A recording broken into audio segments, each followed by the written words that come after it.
while I get this going. Yep. All right, we are on screen here. Great. Well, good afternoon, European friends.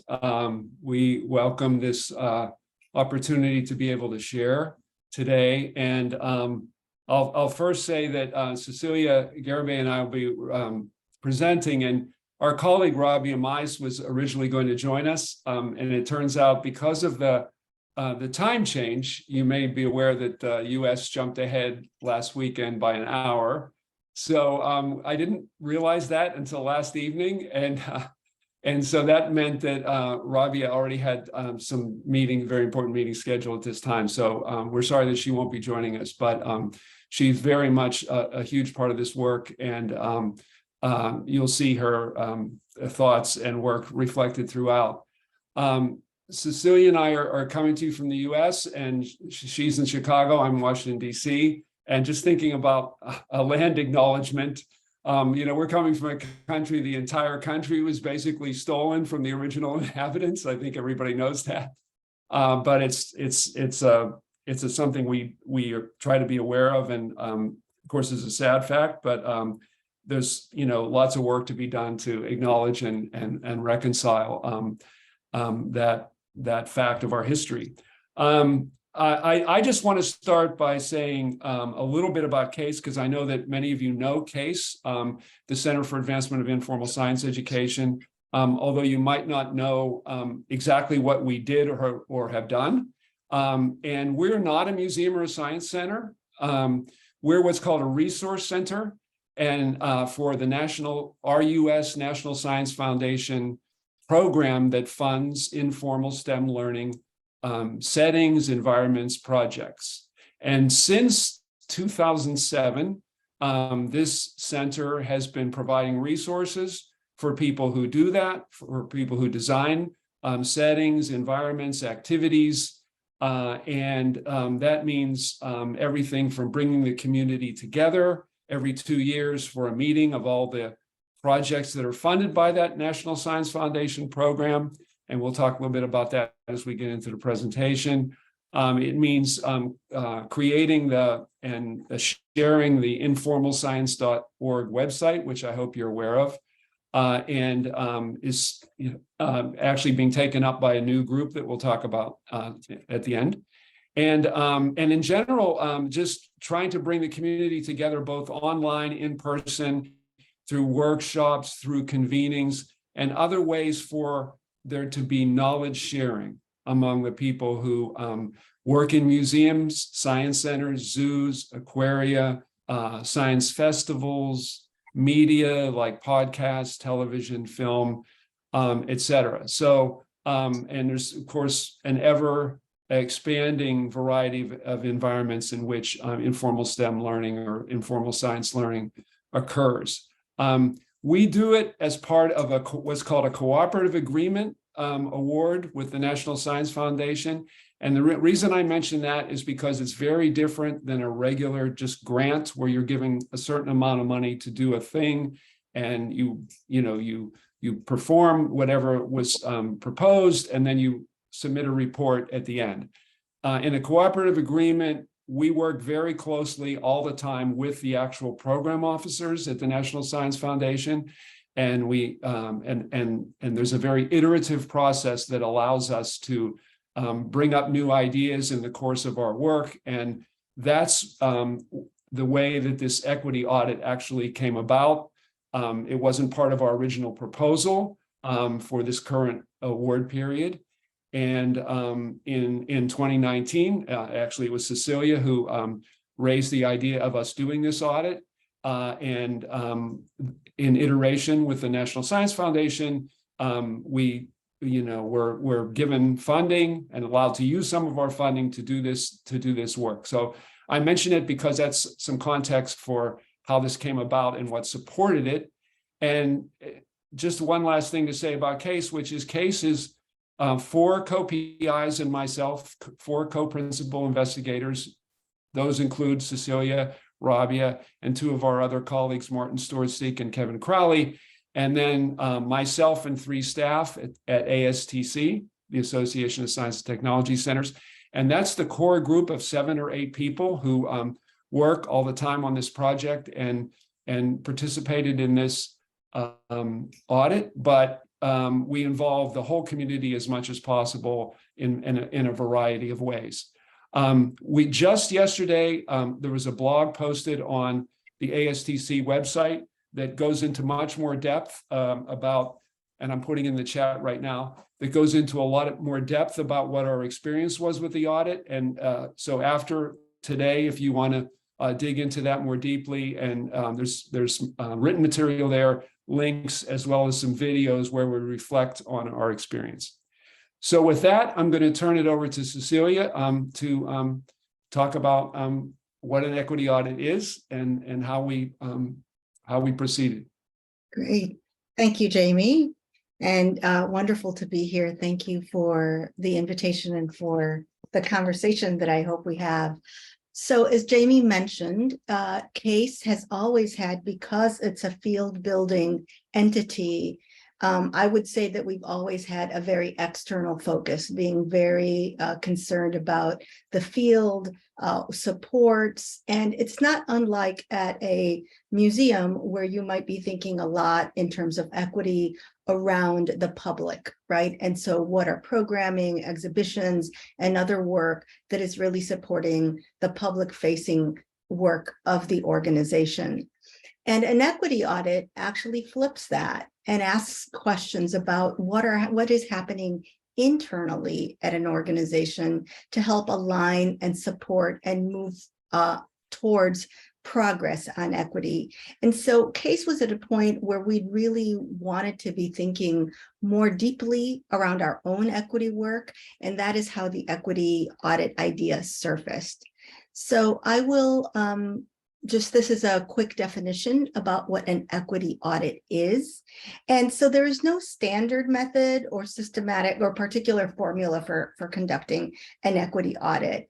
But the things that it is it's a systematic process, essentially, where one is gathering and reviewing various types of information to understand more about one's practice, one's work, and then ideally inform action. So something like concrete plans, and to build in accountability as well. And I want to underscore that accountability, because that's the piece that I think is particularly important in the equity audit. You imagine that you could find strengths, weaknesses, areas of improvement, and so forth.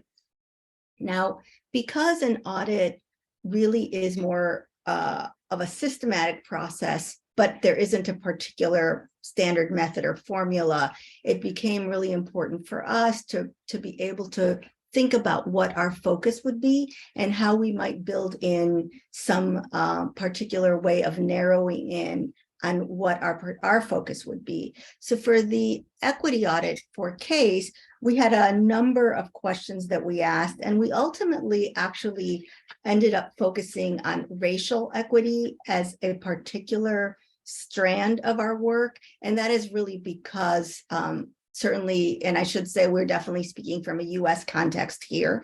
In the US, race is such a specific important piece of equity that was the area in terms of disproportionate outcomes by race that we felt it was an important take. So we had a number of questions that we were asking. One, to give you an example, was something like, to what extent and in what ways have CAISE internal structures, policies, and processes and practices, to what extent have they attended to equity and in what ways?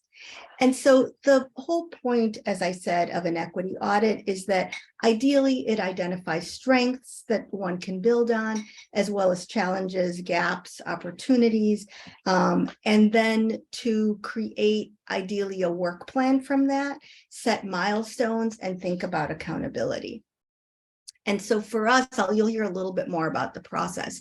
But the other thing we realized that for our work, that we wanted to be able to have some evidence-based framework that we could use to structure part of our work. And after looking through and reviewing a range of different potential frameworks, we actually decided on using this one from Equity in the Center. It is a racial equity specific framework that outlines something they called awake woke work, which is essentially a developmental way of thinking about the phases of an organization's work in moving to deeper, more equitable practice. And here what you can also see is that it articulates a series of 7 what they call levers that might help advance equity. So these are, if you think about an organization's structure, they would be, for example, different parts of an organization that meet, and for example, there might be management, board of directors, organizational culture, community work. Those are the ways to think about it. The other reason that we chose this particular instrument is that the, Equity in the Center was about to launch a beta version of what they called an internal assessment tool that we wanted to take advantage of and use with our team. And I'll talk about that in a minute. So what we found is that a framework was really helpful in just being able to structure our work. It was not the end-all solution, and we definitely needed to do some revision, some tweaking of the framework and adapting it for our context because we are a resource center. So no framework will be perfect, but we did find it a very useful tool. Now, the way we chose to structure our particular equity is to focus on a number of areas and also to integrate a few strategies. So the first one was to have an examination and assessment of our internal practices and operations. And what that, I'll give you 2 examples of how that particular piece, how we enacted that. One of the first things that we learned was that it was so important to level set among the team. And so the core CAISE team, all of us came together to begin to develop a shared vision and a shared language for the equity audit and what we really meant. So for example, Equity in the Center has a wonderful glossary where it had many terms, from white supremacy to microaggressions and many other terms that we actually spent time with as a team together, going through those, reviewing them, and doing exercises. For example, when did we first hear that term and what is our understanding? Which of the terms do we still have questions about? Which might make us even uncomfortable? And so that was an important piece for us to build that vision together. The second thing that I mentioned was that internal assessment that Equity in the Center was beta testing. And that was essentially an online questionnaire that had many, many questions that we came together and filled out as a team.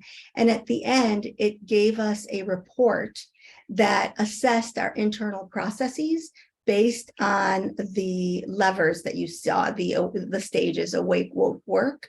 And we'd done our own work at that point as well. And we found that that was a really useful tool in helping us to sort of ground truth, to really check in on whether what we were noticing in our audit, how that was being reflected back to us. Another piece of our work was that we also chose to do a historical analysis. So we reviewed a number of key documents that CAISE had produced over its 15-year history, as well as documents from convenings, working groups that they put together over the years and convened to really understand over the course of its history how equity had shown up in the work of CAISE and in what ways it was moving towards advancing its own equity practices and supporting the field in moving and pushing, if you will, that was a term we used a lot, pushing on equity. So that was another piece of our work. The equity audit coincided with, the timing of it coincided with one of the key deliverables for CAISE, which is the National Science Foundation awardee meeting for the Informal Science Learning Portfolio. And so we used that opportunity as a way of trying to apply what we were learning in real time to inform CAISE work. So in a little way, it was learn and then try to see if we could act on some of our insights. And so that proved to be a really interesting process, not typical of an equity audit that in our literature review of how equity audits are conducted. But for us, it proved really an interesting way of trying to see if, as we were learning, we could start to make the shifts where we were seeing opportunities. And you'll see a rubric that we used in that process. The other piece in our strategies that became very important was that we convened a group of 8 external advisors who had worked deeply in equity in the informal learning field.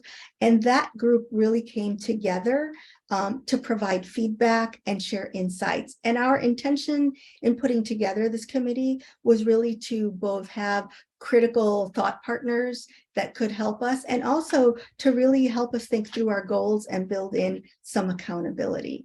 So I will say that this process took for us about 8 months to do. There isn't, again, a set time for an equity audit, but because we were also doing it in conjunction with the awardee meeting, I would say that it probably was much longer than we anticipated. We probably thought it would be a 5 to 6 month process.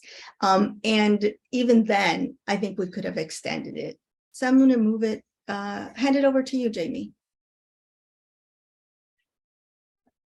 Thank you, Cecilia.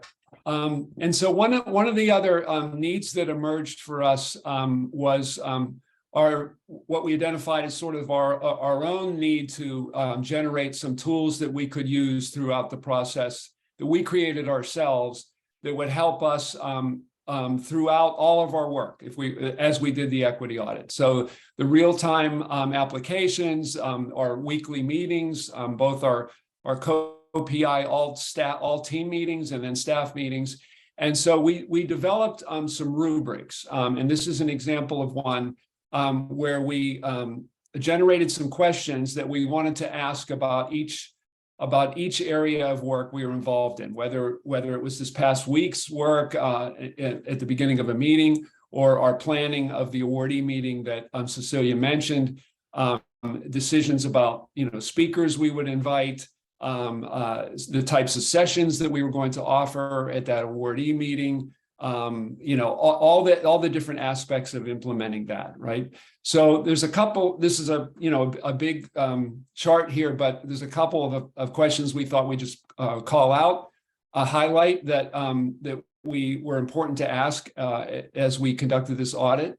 And one was just a really foundational question about everything we were doing at any particular moment, and that was who or what is being centered in this process or decision, right? So what that meant was identifying the needs, concerns, and contributions of BIPOC stakeholders. And by the way, I don't know how much BIPOC is used in Europe, but the acronym stands for Black, Indigenous, and other people of color stakeholders, and how a decision is honoring those equitably. A sub-question is, are we considering all the needs, or are we centering whiteness, for example? Are we centering a Western perspective or similar? Because an equity focus requires that we decenter those and make the efforts to center BIPOC and other perspectives as well. Another question was, and this was something that, of course, in our team was it's a mixed group, and we have BIPOC members of the team and we have white members of the team. So one question we always asked was, how are we ensuring that we are not overburdening the BIPOC team members on equity-focused tasks and efforts?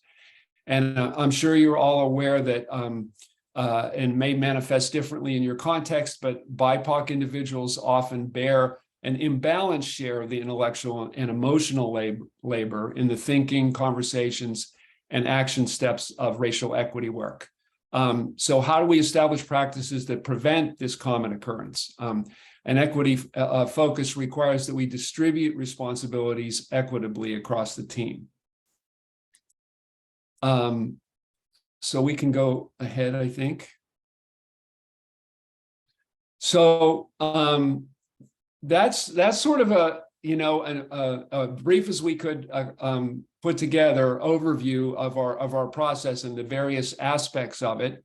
And we thought that for the conversation time together, that we would, create a few prompts for questions for us to discuss in small groups.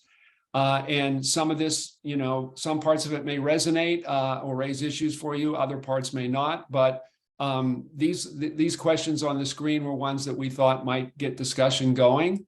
For example, how might you do similar work with colleagues at your organization? What would you need in order to do that? What resources are you aware of that might be helpful for others? We mentioned the framework that we used. We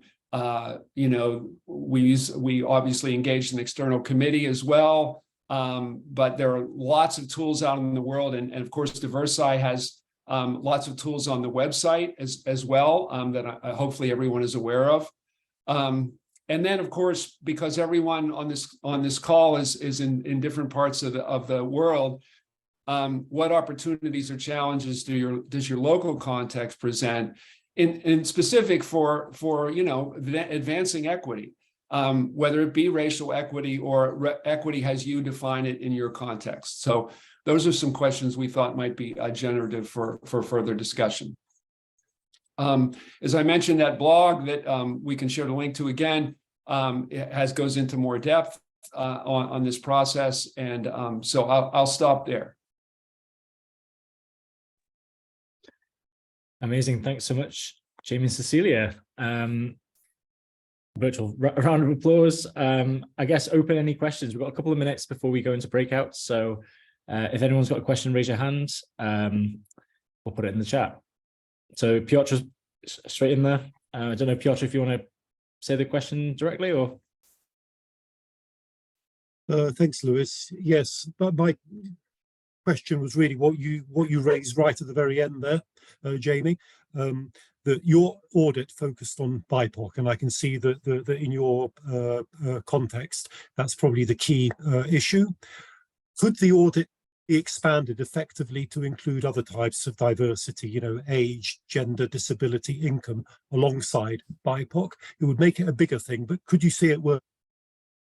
Absolutely. Yes. I think what's the strength of an audit is that it can really be both set to your context and tailored to the particular types of equity that you are focusing on. And so the tools and the process can really work for any context. And so however you're defining equity, definitely, I think that it would be easy to translate that. It's really, we found the hardest piece for us early was actually defining that focus. Racial equity, for a lot of reasons, rose to the top, but I would say that maybe 5 years ago, we may not have selected that, and it might have been something else, just thinking about the US context. Just a quick addition. Would adding other types of diversity, do you think, make this a bigger and more complicated project, or does it actually not have that much of an impact? Just from our experience, I would say it would. It's just more complex, right? So because of that, it would take time. So for example, when we looked at the historical analysis, we went through many of the documents, and in that case, it would be a little bit of an easier lift because we looked for any language that referenced DEAI, as we call it here, diversity, equity, accessibility, or inclusion in any form. And so we were looking for terminology, references, and that actually gave us a historical view, because one of the things we learned was that historically, CAISE had defined equity in very broad, somewhat loose terms. Sometimes it was really focusing more on diversity. Sometimes it might be thinking more about gender, and sometimes about race. And so in that case, just that broad view would have captured all that. In some areas, like our meeting, I think we focused on racial equity, but certainly we were also thinking about age, gender, tenure in an organization. So seniority was also, so I think there's a way that you can include all of that, but it just takes a little longer. Thanks, Cecilia. A great question there. We've got one more, which is in the chat. But yeah, I guess that point is all around the intersectional nature of these things that I think is really important. So Barbara asked, I'm sorry, Lewis. I was just going to respond to Barbara's question, if that's okay. yeah, perfect. I was just about to say it. So I'm sorry. I'm sorry. Go ahead. No, it's fine. So Barbara asked, yeah. just for those who aren't looking at the chat, what's the main outcome of the audit awareness change practice, and did you detect blind spots, and what was the most unexpected result? I think you'll see a great question, Barbara. Thank you. I think you'll see if you have time to delve into some of the videos that are in the blog. We reflect individually, all the members of the team reflect on what some outcomes were for us individually, and they were different, depending on who we are. And so, I can say for sure that one of the things that was, for me, a big outcome was this constant reminder and recognition of the ways in which, had we not done the audit, that we default to usual practices and decisions and unreflective, not reflective ways of planning things, deciding on topics, inviting people based on who we know, who's been working with us already, and not examining why, in each case we are making that decision, or who we're inviting, or whatever. And so I think that constant reminder to not default to ways that we had been doing things up until that point was a big one. But Cecilia, you may have more. Yeah, no, those are really good. The other one that I think, just from a process perspective, was helpful was the teamwork involved. There was a lot of initial level setting and luckily as a team, we've been working for quite some time, and so had some comfort with each other, but we needed to really lean into that so that over time we were able to help each other become more accountable, so that when, for example, we were defaulting to who we knew, someone could call that out, or could say, hey, we really need to think about this, or why are we not doing this, and to create a culture where, rather than being defensive, we could lean into that and figure out solutions together. So that was, I think, also the most unanticipated, because when we started the audit, and I think this is my research and evaluation hat, I was really thinking, we'll do this process, we'll get a lot of information, we'll be able to understand where we're doing well, what the gaps are, create a plan, and then accountability. All happened, but what I don't think I personally anticipated was how the process was going to change the team, and how important that work as a group became. Because what also happened, it helped us reset our norms through that process. So by the end of it, I would say that part of an undocumented almost outcome of our audit was that we were already internally beginning to change our practice because of the work we'd done together. And that was not something both that we've seen very much in the literature on equity audits, or that we anticipated. Brilliant. Thank you so much. There's another question in the chat, but what I'll suggest is let's go into breakouts just to make sure that people have plenty of time in that. Jamie and Cecilia, maybe we can, when we come back together, you can respond to that question or answer in the chat either way. So we have 10 minutes at least in small breakout groups of about 3. There's a chance to get to know each other, to dig a bit deeper into some of those provocations that Jamie and Cecilia started, perhaps, but up to you to take the conversation where you want to go, and a reminder to share the space to make sure that everyone who would like to speak has a chance to do so. So yeah, we'll see you in 10 minutes. Enjoy your conversations.